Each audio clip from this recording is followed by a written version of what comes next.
Imagine कीजिए एक स्त्री है जो स्टेज पे डांस कर रही है और वो 9 मंथ्स की प्रेग्नेंट है और फिर उसका जो लेबर पेन है वो स्टार्ट हो जाता है स्टेज पे ही।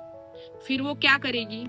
वो बैक स्टेज जाती है, बच्चे को जन्म देती है और उसका जो एम्बिलिकल कॉर्ड है वो पत्थर से तोड़ती है, वापस स्टेज पे आती है और अपना परफॉर्मेंस कंप्लीट करती है। क्या लग रहा है कि किसी मूवी का सीन है या फिर कोई इमेजिनरी बात है? तो ऐसा नहीं है, ये रियल लाइफ इंसिडेंट है विठाबाई नारायण गांवकर के जीवन का। तो उनके लाइफ के ऊपर मूवी आ रही है इठा, श्रद्धा कपूर की। तो चलिए थोड़ी सी और बातें जानते हैं उनके जीवन के बारे में। ये जो इंसिडेंट था ना, इसने उन्हें अमर बना दिया, तमाशा की सम्राज्ञी बना दिया।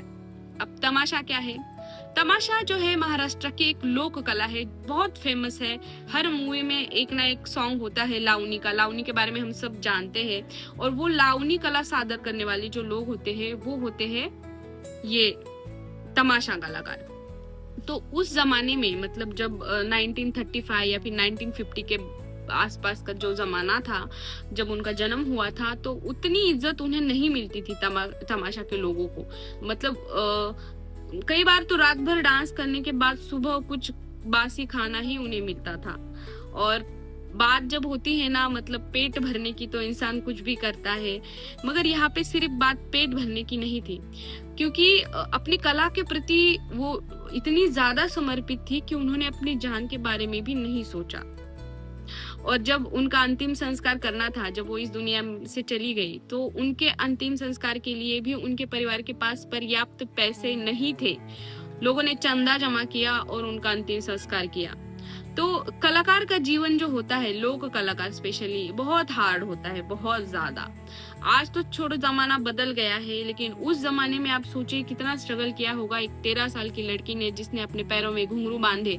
और उनके जो फादर थे उनका भी निधन हो गया था, लेकिन उनके पिता को उन्होंने एक वचन दिया था कि जब तक मैं जिंदा हूँ इस कला को जिंदा रखूंगी और इस कला को कभी मरने नहीं दूंगी।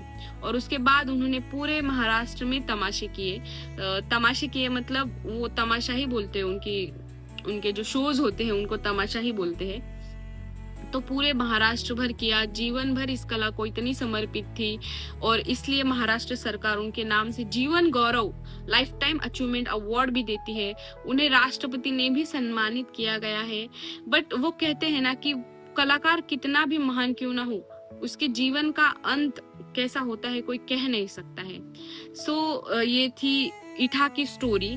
और अगर आपको और बातें जाननी हो तो प्लीज फॉलो, सब्सक्राइब कीजिए इस चैनल को। मिलते हैं अगली वीडियो में। बाय।